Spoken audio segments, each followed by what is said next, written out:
Are you a busy parent? Do you feel like you're being pulled in multiple directions all at once? Are you exhausted and overwhelmed? Meet my mom. Her name is Santi Tenikela. She's a pediatrician, expert in mind-body medicine, and a life coach.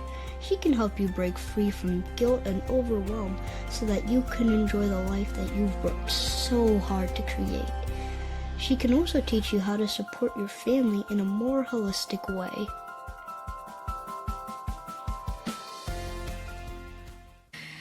Welcome back to the I Am Well MD podcast. I'm your host, Santi Tenikela, and today we have a return guest. This is Dr. Jordan Grumet. He's a physician and associate medical director at Unity Hospice, and he transitioned his clinical insights into a career focused on life, purpose, and personal finance. He's the award-winning host of the Earn Invest podcast and an accomplished author whose titles include Taking Stock, The Purpose Code, and The Healthcare Heist. Through his books and media, he uses his experiences caring for terminally ill patients to help readers build wealth while prioritizing meaning and avoiding life regrets.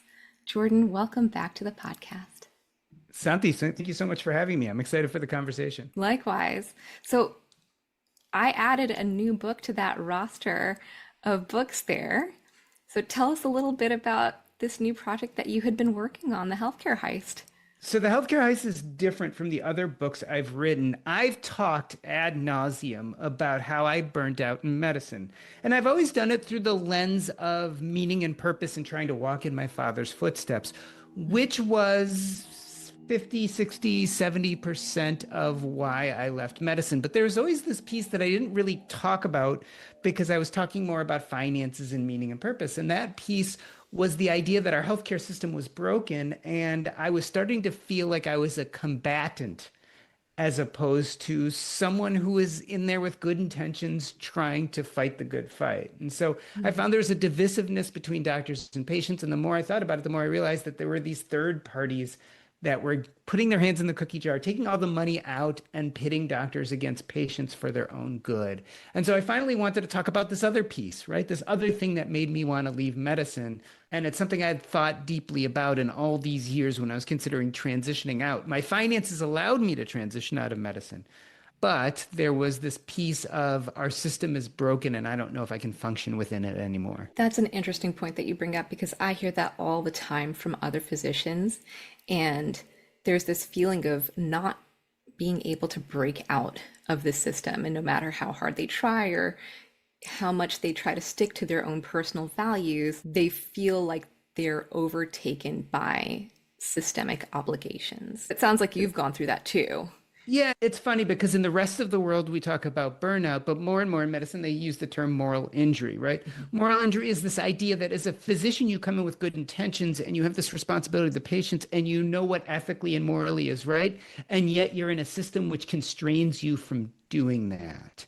And so what I found as I practiced more and more medicine is there were all sorts of constraints on doing what we had trained to do and what we knew it was good for our patients. But it was only after years that I realized a lot of those constraints were actually economic. It was actually money that was dictating what we could and couldn't do. And this money was not being controlled by doctors and it wasn't being controlled by patients. And for the most part, it wasn't even being controlled by the government. It was being controlled by these third parties, these corporations who had hijacked our medical system going back to the 1950s and had gotten more and more control and had basically placed restraints on those delivering care and those needing care in order to extract profits. And until I was in the midst of it as a private practitioner in the world of medicine, did I see how extreme this was. And I also realized that patients have their reality. And so they see their piece, but they don't see the doctor's side of it. And often, like I said, these third parties actually pit us against each other. So a lot of times, part of the problem for most patients is their doctors.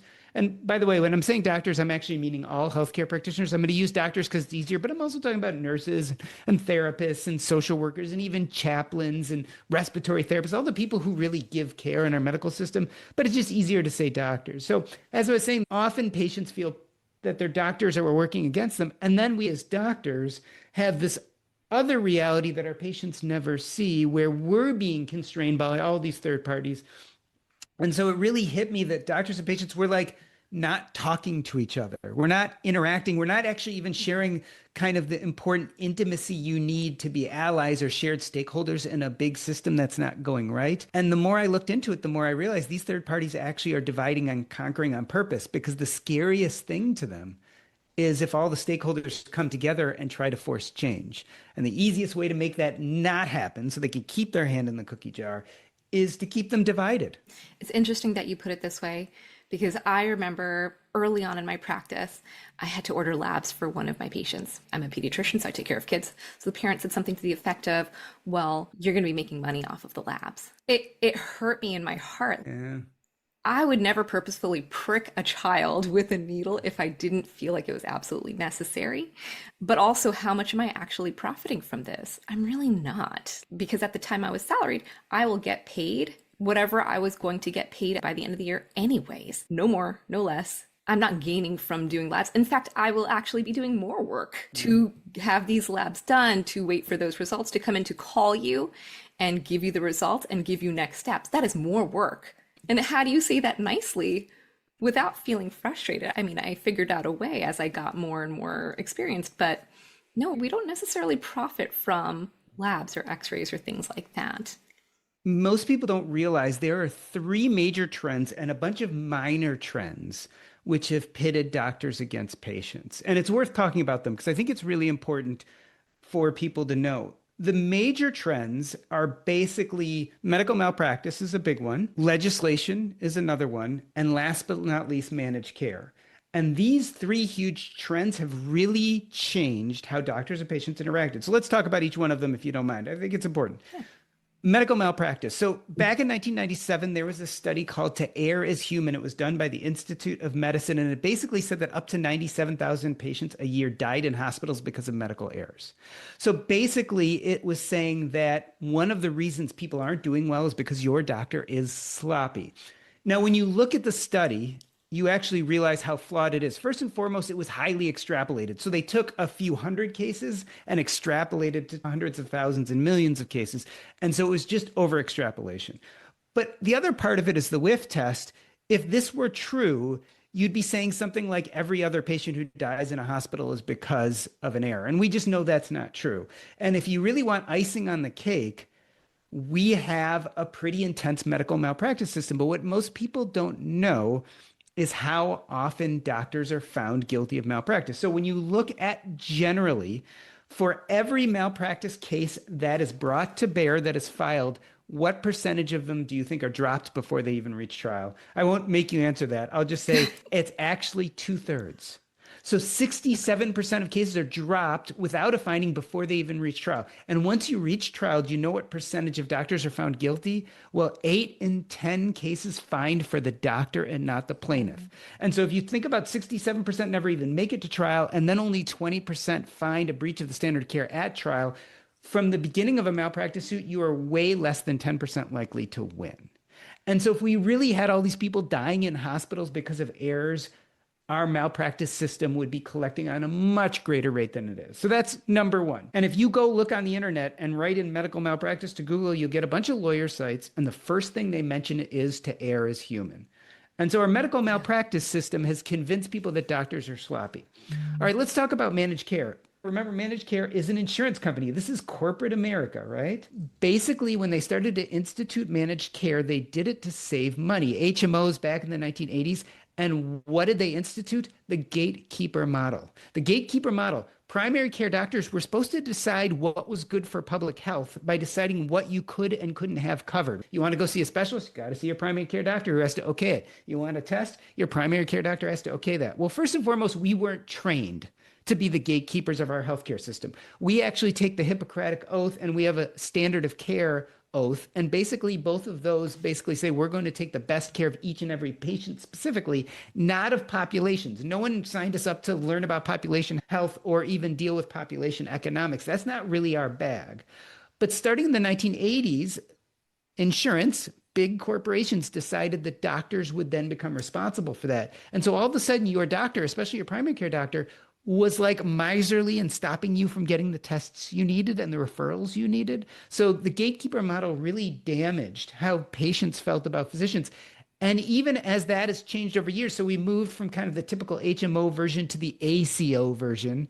All of those are putting doctors in charge of making public health decisions on what should and shouldn't be covered. So medical malpractice did it, managed care did it. Last but not least, we actually have legislation. Have you ever heard of the Physician Payment Sunshine Act? I've heard of it. Tell me more. So what it is basically, I think this was during the Obamacare years, they passed a law that said every time a doctor receives any kind of payment from a pharmaceutical company, it has to be publicly searchable. So every time you get a meal, every time they come in and give you some pens or some trinkets or whatever it is, it has to be publicly searchable. Now, the idea behind the legislation wasn't actually bad. The idea was you had pharmaceutical companies that were coming into both doctors' offices as well as hospital systems and giving them lavish gifts to get people to prescribe their medicines or prescribe their procedures or what have you. So not a horrible idea. One thing that you start to realize is when they did studies to see if doctors were truly receiving patients from pharmaceutical companies or not, they totally were. Like huge numbers of doctors receiving payments. But the thing is, the average payments were about $500. So you're looking at a professional who makes $350,000, $400,000 a year. And so they're receiving $500 a year from a pharmaceutical company. Doesn't really change things that much. On the other hand, the pharmaceutical companies were spending huge amounts on marketing because there were studies that show basically the more they market, the more they buy things for physicians, et cetera, the more they sell. We're talking about millions and billions of dollars. Yeah. So let's look at the name of the act. Physician Payment Sunshine Act. Anyone mention pharmaceuticals, the major beneficiary? Not in the name of the act. What about hospitals who are doing this too? Anyone mention the hospital systems, the for-profit hospital systems? No, it's the Physician Payment Sunshine Act. So these are major trends that are making patients suspicious of doctors. There are tons of minor trends. Electronic medical records. The minute a patient comes in, now there's this physical barrier between us and our patient that wasn't there before. Insurance, pre-authorizations, and denials of care. All of those things are making it look like doctors are incompetent, but those are minor compared to those big three trends. And so, again, these corporations are making billions of dollars on making doctors and patients not trust each other.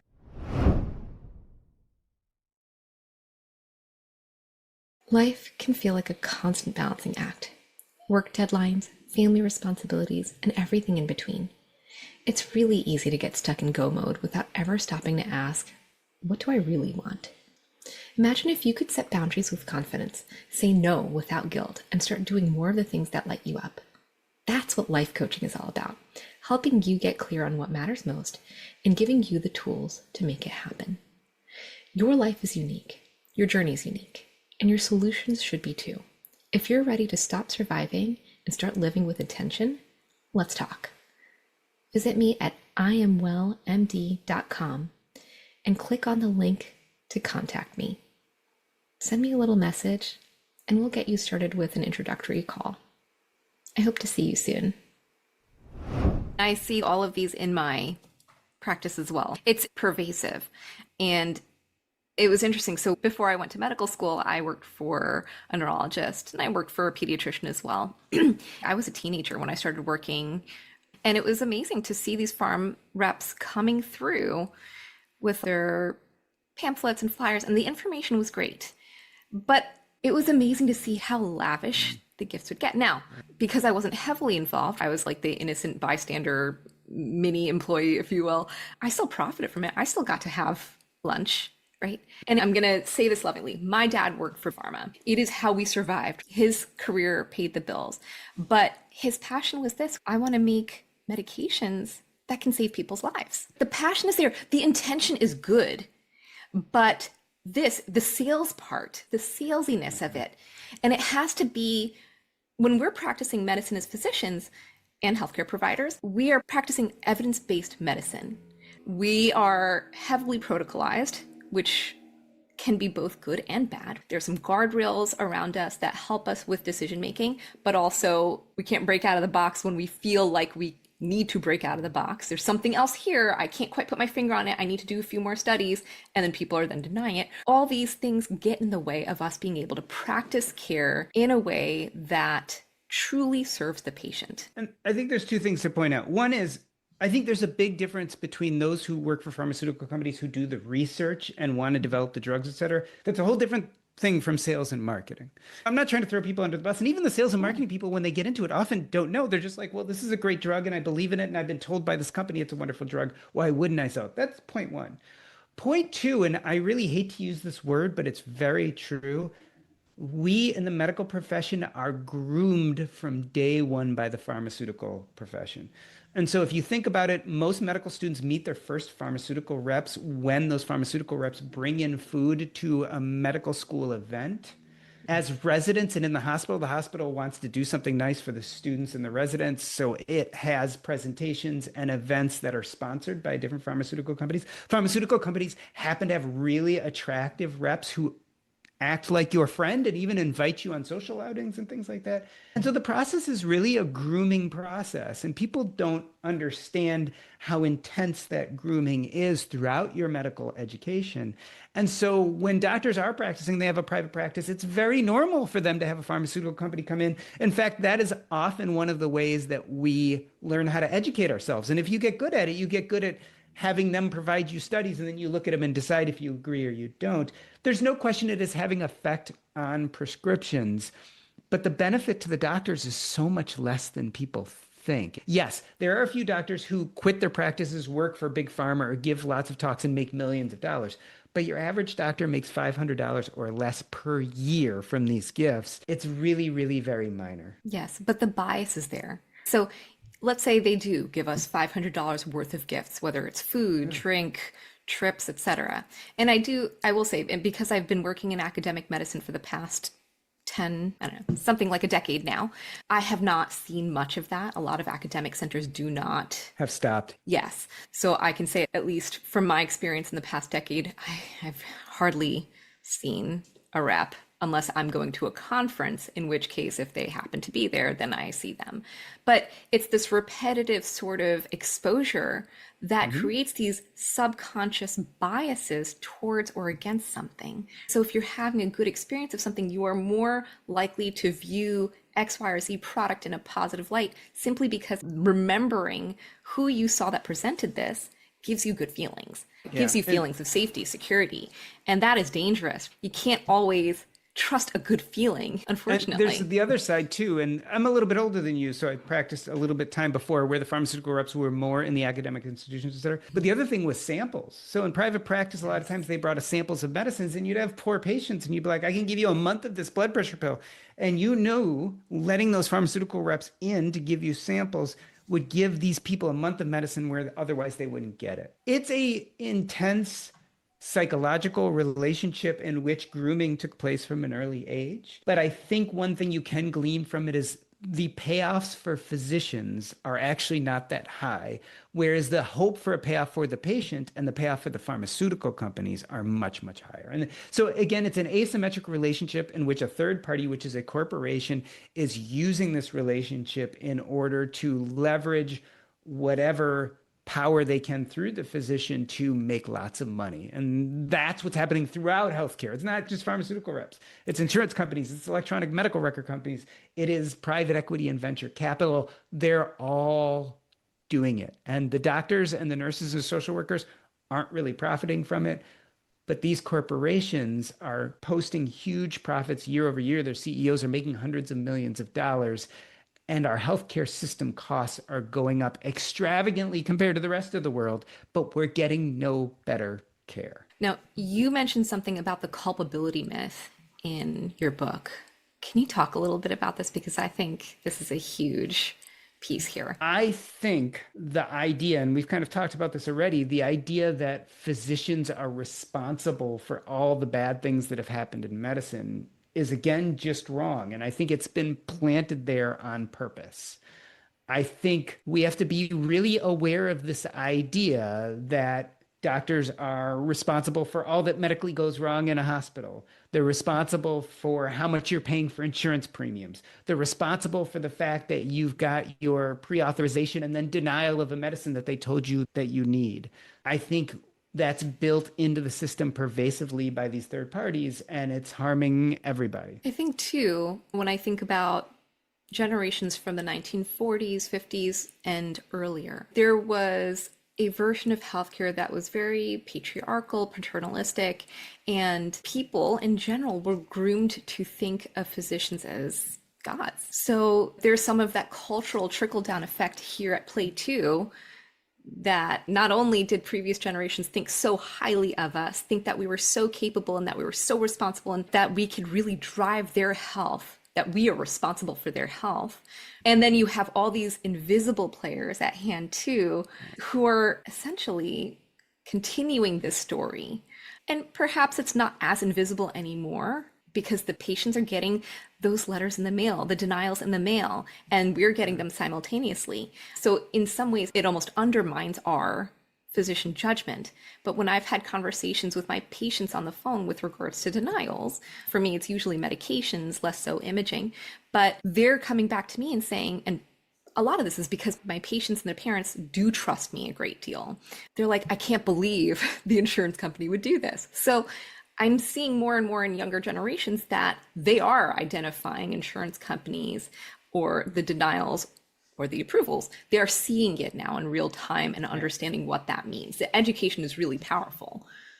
And let's drill down. I want to drill down on the culpability myth and give a real clear example. We've already talked about this a little bit, but let's go even deeper. So we talked about medical malpractice. We talked about to err is human, and we talked about this idea that actually most cases don't have a finding against the doctor, which means most likely there really is no medical malpractice. So what happens when we have this many medical malpractice suits? They actually looked at the data. They went back, and unfortunately, there's just not a lot of great data. So I found data from 2011 that looked at all the medical malpractices that year, all the payouts, and what came of them. So there was something like $45 billion in that year. What the studies also showed is that between administrative costs and the malpractice lawyers, more than half of that went to someone other than the plaintiff. So the idea of the culpability myth is doctors are culpable and they should basically be found guilty of medical malpractice to pay these patients and families who've been harmed. That would make sense. But what we find actually is the medical malpractice lawyers end up taking a good chunk of that. We have also found that there just isn't that much medical malpractice. What we don't account for is defensive medicine. So because people are afraid of being sued, doctors order more tests and get more consults. They actually found in that same year, 2011, they could attribute over $50 billion, more than was paid out to patients and families, to defensive medicine. So what happens? Who pays for defensive medicine? Well, when there's defensive medicine, there's more tests ordered. Insurance companies have to pay more out. They increase their premiums. And so if you are getting private insurance, and we've seen this over the last 20 years, premiums increase way past inflation every year. So premiums are going up, so we're kind of paying for it. Well, what if you're on Medicare or Medicaid? Well, if you're on Medicare or Medicaid, Medicare or Medicaid has to pay out more, which means they either deny care to more people because everything's more expensive, or they eventually increase taxes or get rid of subsidies. So again, we, the people, are paying for it anyway. So what has happened? Most of the money is either going to malpractice lawyers or insurance companies. It's not going to doctors, and it's not improving doctors' behavior because doctors actually weren't having that much medical malpractice. And most of it isn't going to families. And even those families that do collect are going to pay higher premiums for the rest of their life and are going to pay for extremely expensive medical care. It's the corporations and the malpractice lawyers that are winning. That's it. They're winning. It just gives you pause. I see patients coming in and they have to fill out 1.5 million forms. Sometimes when they don't finish completing their form, we get dinged. It's so ridiculous. So for those of you who are not aware, when you go to your primary care physician and you're asked to fill out 6 different forms, and then you're asked a long list of questions that seem unrelated to the reason why you're there, the truth is that a lot of insurance companies will ask us to do these things. And if we do not check off every single box, they can claim that they don't have to pay for your visit. Yeah. How awful. So if I miss one thing, that whole visit is not paid for. So my hands are tied, and you, the patient, your hands are tied also. Now, I will also say there are some good things about this. Not everything is black and white. There are shades of gray here.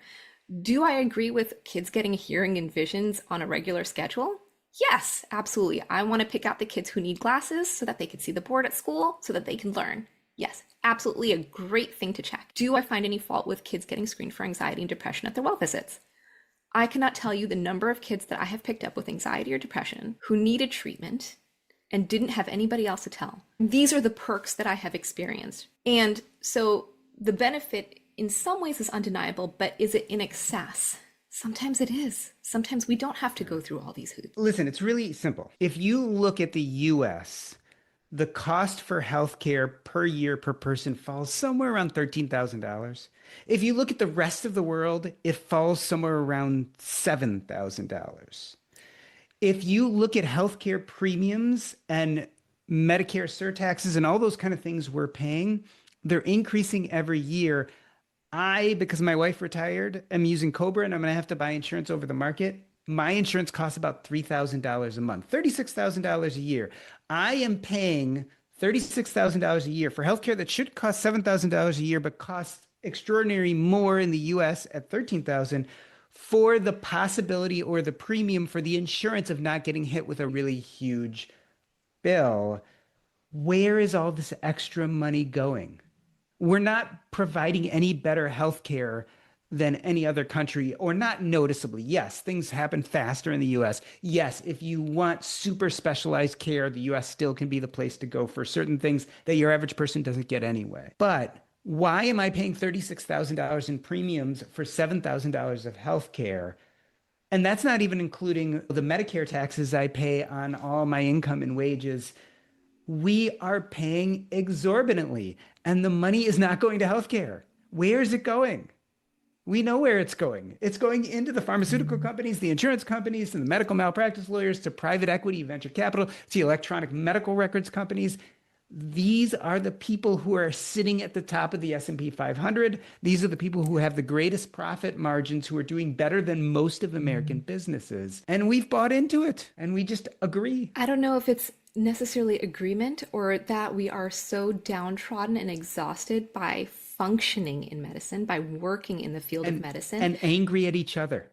And angry at each other. And this is not uncommon, right? The divide and conquer strategy is brilliant because what happens is, in order to throw off these entrenched interests, right? So you have moneyed interests that put tons of money into lobbying, and they pretty much lock Congress up. And they've been doing this forever. Even Obamacare, which was an attempt to unlock it, they were still able to crush enough of it to stay exceedingly profitable. And so what you actually need is revolution. Now, when I say revolution, I'm not talking about pitchforks and bayonets and guns and all those kind of things.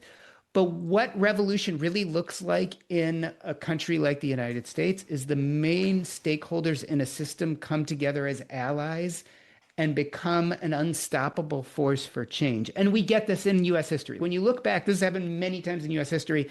I always talk about civil rights, like 1965. We centered around a certain number of stories, specifically like the story around Rosa Parks and not being able to sit in the bus. And this finally got all the stakeholders together. The stakeholders came together and said, we must have change. And there were all sorts of entrenched interests that didn't want to change this, but it eventually led to the 1965 Civil Rights Act. Revolutions happen, but it can only happen when the stakeholders come together. And in healthcare right now, there are really two main stakeholders. There's those who receive care, most of us, and then those who give care, which are all us caregivers.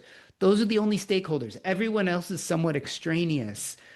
But they want to divide and conquer us so that we never come together, so that we never rally around a story that brings us some sense of allyship and connectedness. They don't want us to get there. But the problem is that it's unstoppable. And this is why we get revolutions constantly throughout world history as well as US history. Is if we're willing to come together and tell stories to each other about what's happening, we actually can get enough grassroots force to push change. And we were almost there, actually. I think Obamacare was not that far. There are all sorts of problems with Obamacare, and we can discuss them.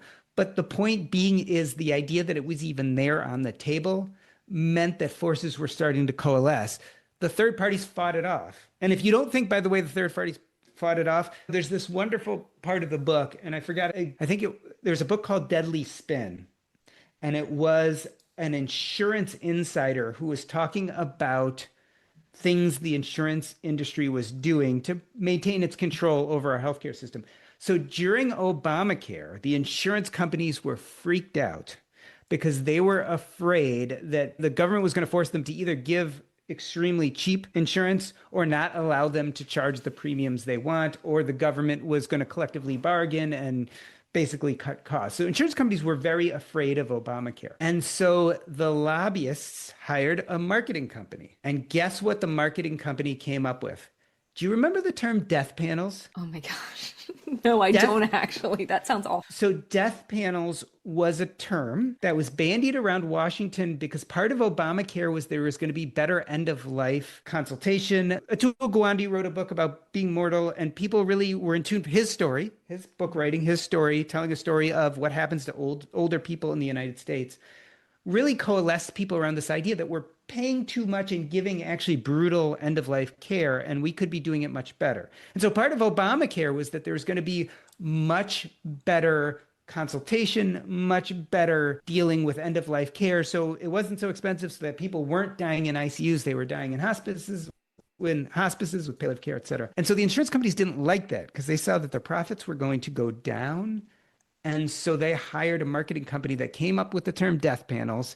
They then used that term death panels and used their money for their lobbyists to push it on Congress people. And so what you had is the people who were fighting Obamacare, the Republicans in Congress fighting Obamacare. One of their most brutal and effective ways of fighting Obamacare was to talk about death panels. It was a complete marketing scheme made up by a marketing company that was hired and given millions of dollars by big insurance. And that had a huge effect on policy. They decided not to pay extra for counseling about end-of-life care. It was actually squashed from Obamacare. All of that was a ploy from big insurance. It's complete manipulation of the whole system. And so how do we get around that, right? When big insurance, big pharma, private equity, big business, when they have complete control of their lobbying dollars, and those lobbying dollars have become so important, Citizens United and all these things that basically allowed people to give unlimited amounts of money to Congress people to sway how they voted. How do we get past that? The only way we get past that is revolution. Again, I don't think we're that far. No, I don't think we're nearly as far as people think. I feel like there's so many different aspects to the revolution. One is this big piece that you have hit the nail on the head with, which is uncovering the story. Like, here are the truths that we have kept quiet for a long time, and here it is. And there's that piece, there's education. So I'll be perfectly frank, part of the reason why I created this business, created this podcast, was to be able to educate the masses on lifestyle and healthcare and well-being and emotional health. It was to bring me closer to my patients and to the people around them. It wasn't just one conversation in an exam room with one person. This is a conversation we are now having worldwide, right? And that's exactly what I push for in the book. When you create a platform and do a podcast, you're inviting non-healthcare practitioners as well as healthcare practitioners to listen to your stories. And so what you're doing is you're practicing shared storytelling. I've made this argument many times, and I really think it's very important. If you go back to the early 1900s, you would see a doctor, and that doctor would probably live in your community. They probably went to your church. Their kids probably went to your kids' high school. They probably visited you in your home when you were too sick to go somewhere. And you know what? If you didn't have enough money to pay for it, they probably accepted eggs or chickens or whatever you had in bargain. There was a natural intimacy to that relationship. Now, the doctor, even back in the 1900s, could still walk into your house. And the minute they walked into your house, they could create a certain amount of objectivity and distance to take care of you. So they were making rational decisions. But there was a natural intimacy because they were part of your life and your community. Fast forward today, most people drive many miles to their doctor's offices, which means the doctor usually doesn't live in their community. They don't socialize with them. They don't see them in places like church. I mean, people don't even go to church much anymore. And so all of that built-in intimacy that we used to have is gone. Doctors don't see you at home very often anymore. They don't negotiate with you, and they don't figure out how you're going to pay for stuff. They just bill your insurance. Everything is much more distant. So whereas there was intimacy back then, with distance and objectivity added in. Now all we have is distance and objectivity, but no intimacy. And so this becomes a real problem because patients come into our offices and they disclose their deepest problems and then they take off their clothes and disclose their body. It's a very intimate interaction, but doctors don't give anything back. There's no intimacy coming from the other side. Now, granted, when you come into the doctor's office with chest pain, you don't want to hear about the doctor's day or what's going on in their life. That makes sense in the exam room. We still need that distance and objectivity. But out in the world, we need to start telling people more of who we are and not just what we know. Not just how do you avoid a heart attack, but this is who we are and these are our intentions. So every time someone like you creates in public and starts telling your stories, you're actually closing that intimacy gap. And why is that so deeply important? Because again, we've been divided by these third parties. There's unilateral intimacy by nature of what's happened to our healthcare system. Every time people like you get out and tell your stories, we're closing that intimacy gap, which means the likelihood that we can come together as stakeholders and cause that revolution. Now we have allyship. We have allyship through shared stories and shared struggles. That's when we become so powerful that even these entrenched third parties can't stop us. We are closer. Social media has brought us closer. Social media has done lots of bad things. But one of the great things about social media and podcasts and blogs and all these things is we can now self-create and we can start telling our stories out in the public and make it available for other people to see. And that's why revolution, I think, is inevitable. But we've got to dig in. We've got to tell more of these stories. We've got to connect more. And that's why people like you, hopefully people like me, we are also important. No matter how little our influence, no matter how little our brand, when we get out there and we tell these stories, we're taking us all one step closer. Absolutely. And there are other ways to do it too. It's not just social media. It's those of us who still are in the field of education. Yeah. So I had my niece here doing telemedicine with me for the last couple of weeks of my last job. So right now I'm in between clinical positions. And it was interesting having conversations with her about these topics. And what do I want the next generation of physicians and healthcare providers to know is that there might be times where you feel trapped, but you can never be 100% trapped. For me, this business was the way of getting out and being able to still pursue the passion of healing without compromising my sense of values. Now, the caveat here is that that means that I would sometimes put in a full day at work, come home, take care of the kids, have dinner with them, put them to sleep, and then stay up till 11, 12, editing a podcast or writing a presentation. I teach at the fellowship level and at the PhD level, not this specific topic, but holistic medicine, lifestyle medicine. They're not all things that need in pharma. This is healthy living. This is what should be the foundation of medicine. Why is that not profiting? Well, no one profits from teaching you how to prevent your heart attack. They only profit when they see that your numbers on your cholesterol panel have gone up and now you need to be started on a statin. This is just an ongoing cycle. So how would we actually save money in healthcare is if we didn't have the heart attack in the first place. And that means that not only have you as the patient taken responsibility for your health, but if the doctor did see something wrong, they would partner with you, partnership. Yeah. They would partner with you towards better health.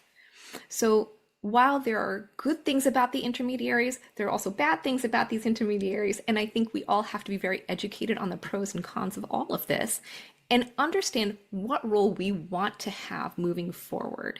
Do we want to continue on this wheel, really, where we're allowing money to go into the places that we don't want and not even realizing it?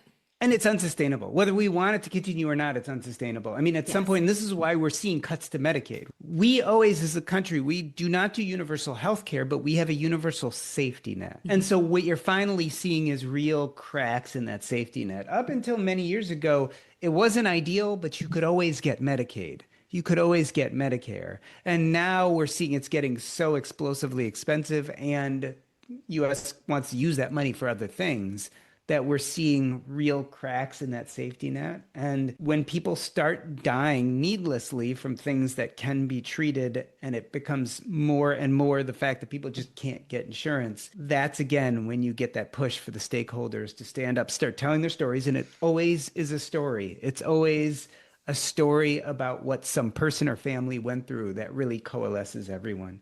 And that's why I think it's inevitable. The more people suffer, the more stories are going to be there, the more everyone tries to come together to fix it. Politicians can only control what they can control. Revolutions happen. They happen over and over again in our history. And I think this is one that's going to happen. The revolution has already started. Yeah.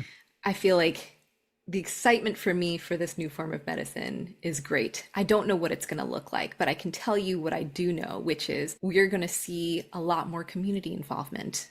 We're going to see places like the YMCA and rec centers offering PT and OT and other services in order to help bridge that gap. We're going to see a lot more health coaches, people who can talk about prevention and can sit with you for an hour and not just 15 minutes where we physicians and healthcare providers are just checking off the list just so that we can get your appointment paid for you. Originally, if you look back to the times of colonization, healthcare in the United States was by the people for the people, right? When you were a colonizer in the 16 and 1700s, and your neighbor was having a baby, all the neighbors came around and whoever had delivered the most babies would step up for the people, by the people. Now, as we started having wars and things, we realized we needed more. We needed antiseptics. We needed pain medicines. We needed people who are trained to deal with wounds. But really, up until maybe the mid-1900s, it was still mostly for the people, by the people, and for the public good. It was starting in the 1900s and especially in the 1950s where we started seeing kind of the rise of big pharma and big insurance. And I think we've seen the decline since then. But ultimately, what a lot of us believe is that medicine should still be for the people, by the people. Exactly what you're talking about. The non-for-profits, the community organizations coalescing, providing services, taking a lot of the profits out of medicine and making it sustainable so that it covers its costs, not creates excess. Correct.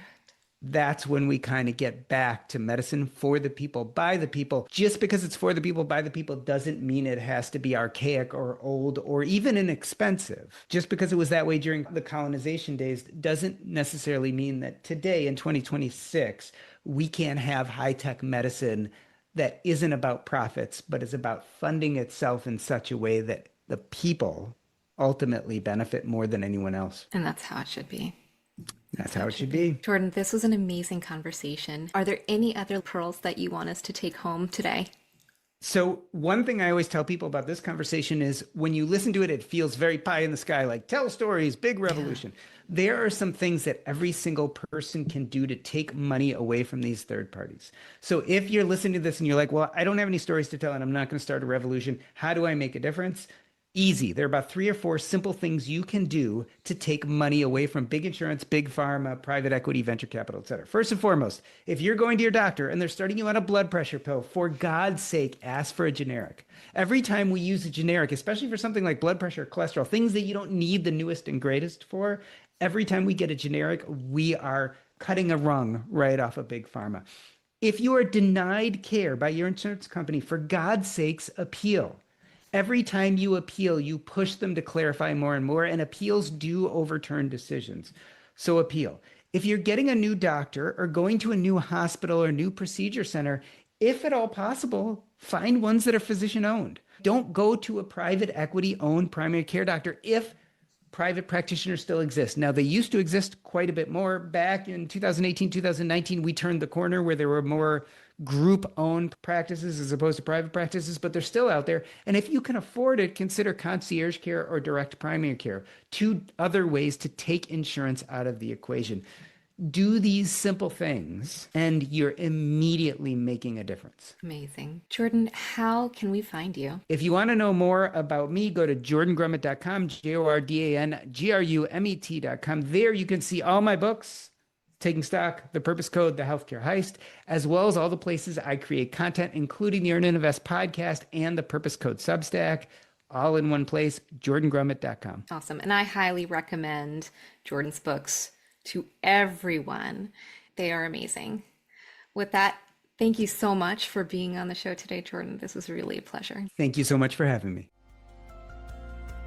Hey, if you like what you're hearing, give this podcast a 5-star rating and share it with your friends and family. If you want to learn more about my mom and what she does, visit her at iamwellmd.com and subscribe to her email list. If you leave her a comment, you might just get a shout out in her next podcast episode. If you'd like coaching or support, she has programs available for you and your whole family. My mom is a great pediatrician and a great person, and I hope you like her podcast episodes. Have a great day. Goodbye. The information shared on the I Am Well MD podcast is for educational and informational purposes only and should not be considered medical advice. Listening to this podcast does not establish a doctor-patient relationship. All health-related decisions should be made in consultation with your personal medical provider. The views and opinions expressed by me are my own and do not necessarily reflect those of my guests, employers, or affiliated institutions. Likewise, the views of any guest do not necessarily represent my personal or professional opinions. The content shared on this podcast is intended to inspire thoughtful conversation and reflection, not to provide medical diagnosis or treatment.